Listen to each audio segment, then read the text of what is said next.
மக்களே, அத்திப்பழம் பார்க்குறீங்களா? நம்ம தோட்டத்தில் அத்திப்பழம் காய்ச்சிருக்கு. எப்படி இருக்குது பாருங்கள். அத்திப்பழம் தலை பழுத்திருக்கு. நம்ம பழுத்திரலாம்.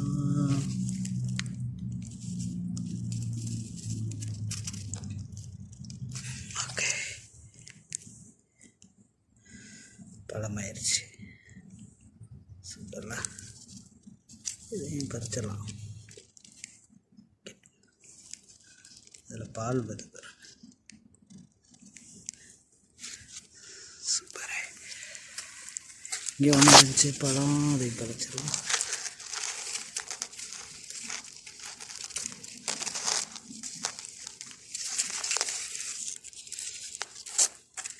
ஆஹா ஆஹா,